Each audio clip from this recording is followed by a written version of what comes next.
If I'm O'Malley, I want to fight Dominick Cruz. That's the scalp I want. Speaking of which, our guests are early today. Now joining us, future UFC Hall of Famer, the former two-time UFC bantamweight champion Dominick Cruz, and his good friend, the legendary wrestler Roman Bravo-Young. I was doing research on my man RBY today, and my goodness, I didn't even know the nature and the scope of your legend. But Roman, it's good to have you on the program, man. I've sort of been following your progress and stuff from afar over the last couple of years, but we appreciate you taking a few minutes for us today, brother.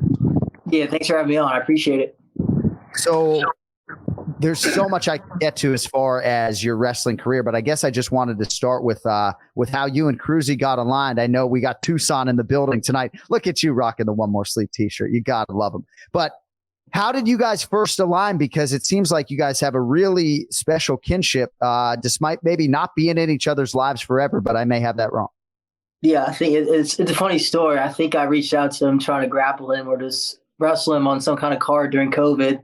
And then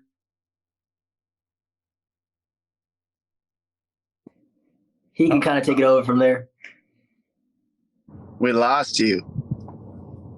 What's that? Am I the only one who lost him on that? Yeah, no, we lost him. Yeah. But he had, from your vantage point, Dom, what do you recall about how you guys got connected? Well, me and Roman, he reached out because Chael Sonnen, from what I understood, told him that he needed to reach out to me to set up this grappling match, which is genius. Chael's having people do his promoting for him. And then he doesn't have to do anything. And that's what I said to him, like, oh, so he's going to put the pressure on you to call me of all people. You think Roman wanted to call me? You know who really didn't want to call me? Chael. Right. So It was funny because he reached out and I was like, what is going on? Why would Chael have him reach me to book a And I'm like, something fishy's going on here. And I'm like, you know what? Where are you from? You know my coach, Drew Fickett? And he's like, yeah. And I'm like, why are we going to compete against each other? We have the same person that we work out with in Tucson, Arizona. Let's just work together and take over the world. And he hung up on me. And then, I reached him again like the next day and he's like, yeah, I thought about it. And then we started linking up and it's been history ever since. Just really good training. And I think we have a lot of, when you come from the same high school, junior high, elementary school upbringing, whether we grew up with each other or not, I mean, it's just so similar. Just the systems that we grew up in, that it's like we've known each other for a really long time. I feel like, I mean, his grandfather was my freestyle wrestling coach growing up in junior high and high school. Like I would go in on the summers and his grandfather was in there telling me what to do. And his grandfather was the guy who set the bar for who was going to be good and who wasn't. And so BravoYoung or Bravo was the man, and that's his grandfather. Roman, so obviously you've wrestled at the highest level in college and stuff. How different is the training that you had to get to that level as opposed to some of the MMA training that you've been doing? Yeah, I think just like Dom was saying, my grandpa, he had me doing crazy stuff since I've grown up, running, lifting all the time.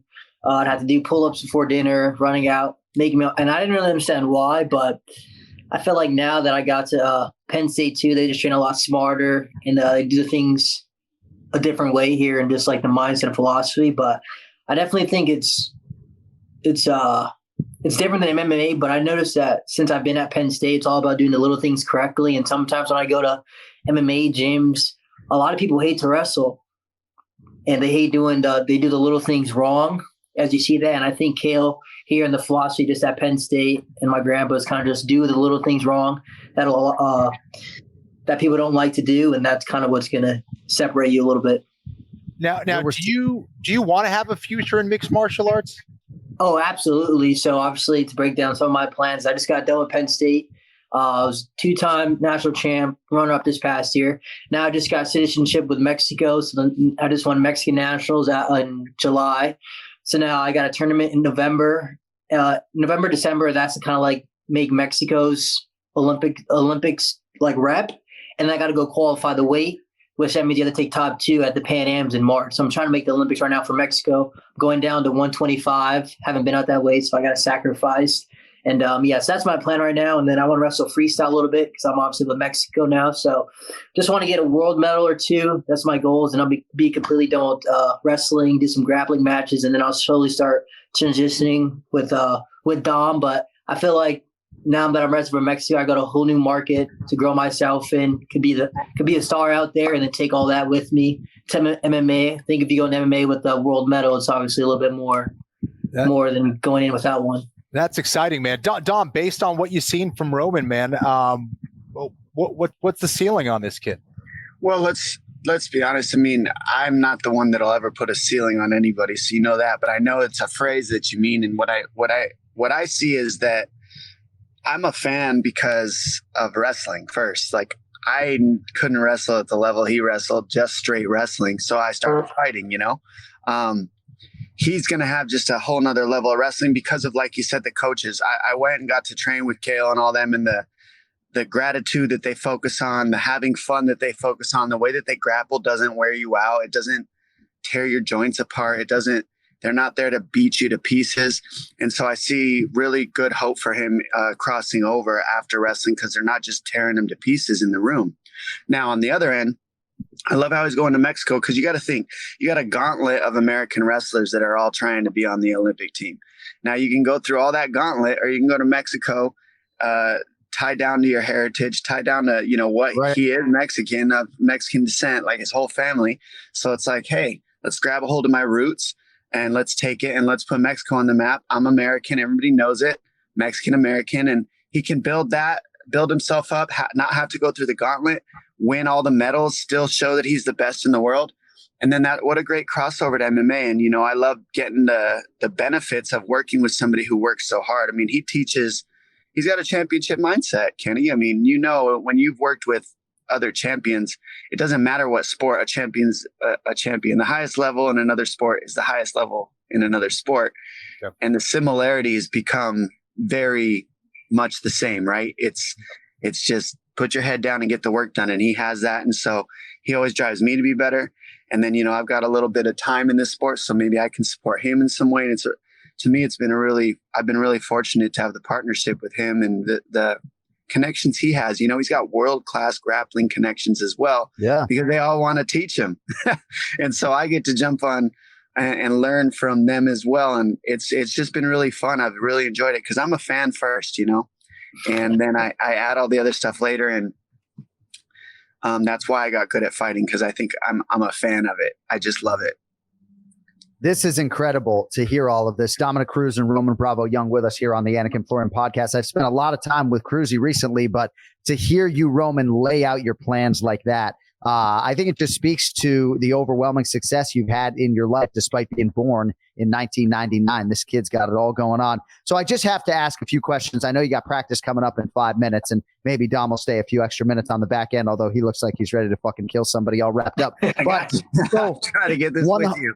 182-0 at Sunnyside High School, right? Like, I did a deep dive into your Penn State career earlier, but I wonder, in those 182 matches, I'm not even sure what the pressure is like going into that 182nd match, trying to preserve that fucking Forget about the New England Patriots at 17-0 or whatever it was. I can't even imagine what that was like. But how many of those matches were you really challenged to go 182-0? Yeah, I was in high school. I mean, I wrestled the best. I went to national tournaments, and I didn't really like college. I didn't really think I'd end up at Penn State. So I didn't really care at first. And then people were like, yo, you can actually go to college and stuff. And then I kind of took it more serious. But at first, my freshman year, I was like, I'm probably not going to college. None of my family went to college. I was the first to graduate. So I wasn't really thinking any of it. And then I moved in with another coach. He kind of took me and was like, yo, everyone always saw something in me that I didn't see. And I kind of wasn't really going down the right path at first. And then I was like, all right. Then I went 2. Then I'm like, dang, why don't I just be 4-time state champ, undefeated? So that was the plan. And yeah, there were nerves, but it's at the same time, there wasn't really like when I got to college, and I always tell people this past year was probably the most pressure I've ever felt in my life, going for your 3rd NCAA title. I was on a 56 match winning streak. If I could have won, I maybe had a shot at the Hodge. It was crazy. But at the same time, when I'm dealing with all that pressure, it's like, I'd rather have that kind of pressure than be working a 9 to 5, or just life could be so much worse. So I just embrace the pressure. I like it. But yeah, it's not easy. People want to see you lose, and but it kind of drives me. I'm living my dream every day. I wake up, I get paid to wrestle every day and trains hard. So I like that pressure. It's a good feeling. What was that setting like, that jiu-jitsu match a couple of months ago against Alex Perez? Yeah, I really liked it. I want to do another one. They kind of hinted at me. They wanted me on the December card. So I might do that. We'll see. But I just got to be careful because obviously the Olympics is more important than grappling. I'll get more opportunities than that. But, it's fun. It's unique. I just need more reps. I think I felt like I held my ground, but you got to think Alex has been in the game for a while. He's doing jiu-jitsu and all his fight camps. I only really did it seriously for 3 weeks, but it was fun. I definitely want to get more into that, but it just takes time. Just need more reps. All right, and before we let you go, incredible collegiate wrestling career. You dealt with the COVID circumstances as well. I don't know if you had one moment that trumps all when it comes to your college wrestling career. Certainly, it seems like there were some crazy circumstances in one national championship final. The kid from Oklahoma State, maybe you didn't deserve to get penalized for stalling. You go to overtime. But what match sort of, I know you probably get asked this a lot, but stands apart from maybe some of the others? I think maybe the second time I won, not really because I won, but how my grandpa reacted. He threw himself on the floor, and that's kind of why I do this. He got me started, so seeing him happy, I was just trying to make him happy because sometimes the stuff he used to put me through was grueling, but it's cool that I can pay him off. Because at first, when I started wrestling, I didn't really understand why am I doing all this work now. And then after you went nationals, you're kind of oh, that's why he had me doing all this. So I think that match was cool, But I had a lot of fun matches. There's a lot of fans at Penn State. We always sell out all the crowds, but every match is cool. But yeah, that was a good one. And then I think just being part of I was on 3 national team championships. So I think when you see your whole team win, and Penn State had 5 champions one year in a row, and it's I started it off, and we get 4 more who just keep winning, and it's stuff like that is just history. But being part of that's cool. And last thing, I know I lied, but your weight class in MMA, would it be 25, 35, both? Have you thought about that? Yeah. So I went 33 in college. I'm actually working on shrinking my body down to 25, and I'm going to do this Olympic cycle at it, and I think obviously probably fighting will probably be the best at 25, and you actually get 24 hours to recover in fighting, and in wrestling You got about 3 or 2. So I think if I can do 3 or 2 and I feel good, then I think obviously fighting makes sense down there. But for now, I'm just going to see how I feel with the wrestling, and if it goes good, it goes good, and if it doesn't, then I probably just have to go up. So we'll play it by ear, see how bring my body down works out. All right, my man. Well, we will be tracking your progress from afar. Congratulations on everything you got going on. I know you got to go hit the mats, but Roman Bravo-Young, we appreciate a few minutes, champ. We'll talk to you soon. Yep. Thanks for having me. Thanks, man. All right, now we're going to hit Cruz pretty hard. So, Dom, it was great to see you this past weekend. We can't really get into why we were together, but this Roman Bravo-Young, to hear him lay out this whole plan and the Mexico component to it, I mean, clearly you guys have had a lot of conversations, and there was a lot of sort of forethought that went into this plan. I mean, I'm very excited. I didn't quite understand just how bullish he was on an MMA career and everything else. This is cool. Well, he's a smart guy. And more than that, he's got really good support. I look at a lot of the highest level athletes on earth, especially in MMA, and they get there with no coach. They're like, hey, I'm undefeated. I've never lost. I know everything. I know exactly what I'm doing. I don't need anybody or anything.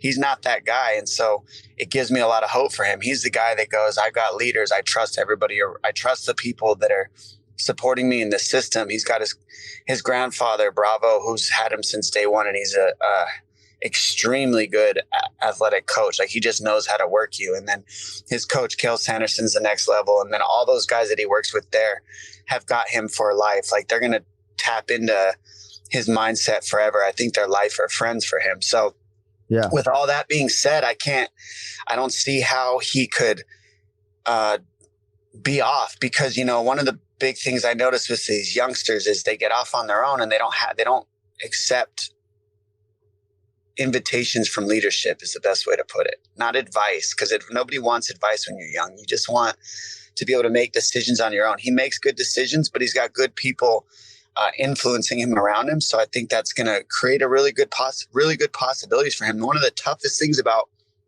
being a high level sports person is the discipline of life coming at you and you not biting on all the things that are trying to pull you out of the discipline.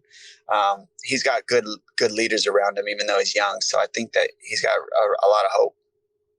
All right, I know Kenny has some stuff in terms of what your future holds the rest of the year and beyond, but I have to talk to you about Aljamain Sterling and just this conversation about the greatest bantamweights of all time and the most accomplished bantamweights of all time. And I know this isn't a conversation that you necessarily want to have, but I have never received more disagreement in 20 years as a talking head than when I suggested that Aljamain Sterling and not you was maybe the greatest bantamweight of all time. And really what I was trying to say was that I thought after he beat Henry that maybe in terms of the overall accomplishments that he had pulled ahead, right? Well, and I had the fan base all over me for 72 hours. And I guess I just bring it up to you because I hope you feel that love and the acknowledgement of your body of work, because you got no fucking bigger fan than me. I just try to call it like I see it, and everyone disagreed.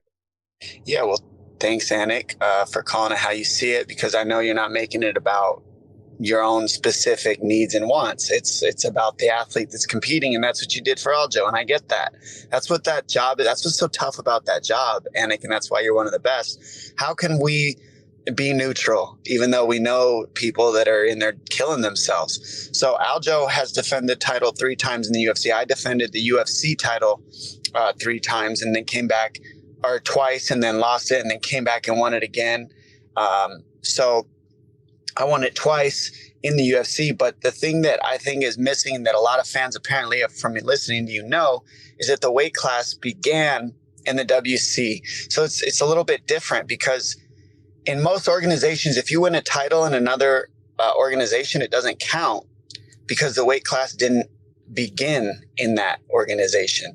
In the WEC, there was no weight class for 125, 35, and 45. 25 didn't even exist. It was only 35 and 45. So 25 didn't even start until 35 and 45 got implemented in the UFC.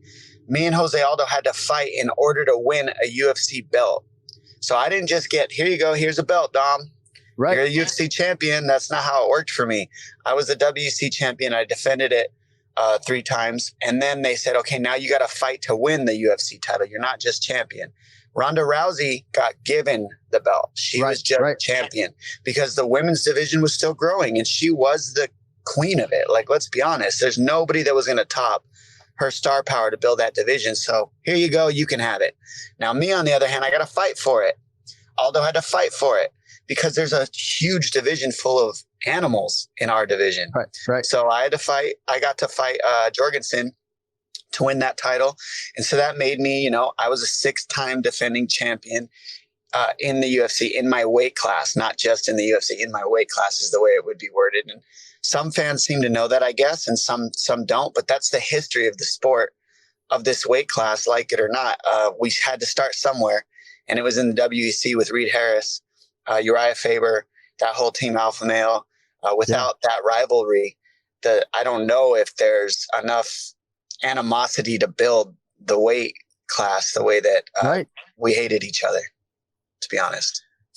Dude, it seems like the belt at 135 pounds, it's got some Crisco on it, man. People can't hold on to that thing for too long. Hard, man. The division is insane. It's so stacked right now.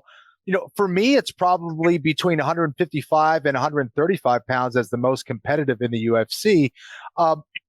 What does it say, with O'Malley beating Aljo, especially the way that he did? What does it say about the bantamweight division, and where do you put it as far as toughest divisions in the UFC? So I love it when you get a guy like that coming in here and shaking things up, because you look at him in the Jan fight, and it was an extremely competitive fight. And that was, to me, between him and Vera, between Jan and Vera, the two, Jan, Vera, and Aljo are the toughest fights he had. And those are all 3 very tough fights. He won 2 or 3 of those. So O'Malley is as good as everybody wants him to be. He's proven it. He knocked out the champion who was defending. He's got power in his hands, and so he can pretty much knock out anybody in the division because he's got that one-punch power shot. Now, the question is, how many people, have that knockout power, and there's little gaps because of the knockout power? That's the question that gets to be asked in that position. As your champion, it's one thing to be champion. It's another thing to defend the title. To me, to be a champion, you got to defend it not once, but I mean, especially in 135 pounds, I didn't lose for 10 years and I had some injuries in there, but to come back from injury and face the best in the division is not any easier. So it's not like I got a rest or something. I was in the division, pressure was on, get well, get well, get well. And when you get well, Dom, after 3 years or 10 years, you're fighting the best guy in the world. So have your shit together. Well, he's in that boat now. He gets to feel that pressure. He gets to feel the pressure of the entire division drooling, chomping at the bit to take him out, because you got to think, when you're watching a guy on the outside, you're seeing every single move he makes and you're adjusting every single move you make on the lower end of the ladder to adjust to the champion. Now, everybody in the whole world is adjusting to Sean O'Malley's style. Does he switch weight classes so that nobody's focused on him in another weight? Or does he stay where he's at, defend what he's got, be a multiple time defense champion, and show that he's the best in the world in this weight class by fighting and cleaning out the division? When I was champion, I cleaned out the division. When Kamaru Usman was champion, he cleaned out the division. When Izzy's champion, he cleans out the division. Then you go up. Not these guys hopping around, Defend your belt. That's what a champion does, because you got a whole lineup of people who are ready for your style, who are ready to face exactly what you are, who are chomping at the bit for the opportunity to beat everything that you've represented with your style. And that's what makes it tough to stay on top in one weight class and to keep defending. So I think O'Malley has the skills because he has the power to knock out anybody in the division. So could he just keep knocking everybody out? I do believe he could. The question is, will he? And it's harder to stay on top than it is to earn it. Earning it once is one thing. Try earning it and defending it multiple times.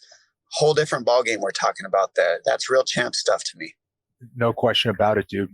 In regards to your future, man, where do you stand? You got your hands wrapped. I know you're training all the time, and I know you can get any fight, but I know you don't want any fight. You want the right fight. Do you have something coming up, and what is that right fight? What does that look like? I say what my coach always tells me, because, as fighters, that's why it's so, like I said with Roman, it's so nice to have leaders. I can't do this by myself because my emotions get pulled into it. My ego gets pulled into it. You have to have an ego in fighting. Otherwise, there's no reason to show up. So I have it. It's just that I can't use it everywhere because it doesn't always work to use it. That crazy Dom doesn't work everywhere. Nobody wants to see that guy. So I have to set him aside. And that's the guy you usually see on these interviews. But the ego guy is who my coach talks to. And that's the guy that my coach says, shut the fuck up. What are you talking about? What do you mean booking a fight? You haven't hit pads enough. My coach will tell me when I'm ready. Yeah. And that's one of the blessings I have, is not having to make that decision alone, Kenny. Like, not having to say, I'm ready. Like, he'll be like, no, you're not ready, man. Like, let's do another 3 months. And one of the things my coach is saying is have fun with training right now. You are who you are. People are going to be lining up to fight you. Get myself to where I feel like, okay, I've gone through a consistent amount of sparring rounds, a consistent amount of drilling rounds. Nothing's locking up. I shot my shoulder up with some stem cells. I do want to come back and fight. I want my body to work. So I'm not coming in there booking a fight hurt, pulling out, pulling all that mess. So if it works, it works, and I'll be back. If it doesn't, I'll know soon, and then we'll know the next move. But I am training, as you can see. I'm doing everything I can to get everything lined up because I do want to compete. I love fighting. When I started this game, it was illegal in every state, and I was paying money to fight my first 4 fights at 155 pounds. I lost money. So certain people in this game, that's when this game started. You started when you were paying money to fight. That was me. I just do it because I enjoy it, not because I have to. So I just feel grateful to be here, to be honest. Still competing. Former 2-time UFC bantamweight champion Dominick Cruz, outstanding stuff as usual. And if you ever wondered as to how much love there was out there for you, just go to my mentions, man. It's all there in plain color, thousands upon thousands of them. Love everybody too. And thanks for saying that, Anik, because I get down on myself a little bit. My man. Train smart. We'll see you in a few weeks, brother. You're the best. Appreciate you guys. There is Dominick Cruz with us today on the Anik and Florian podcast.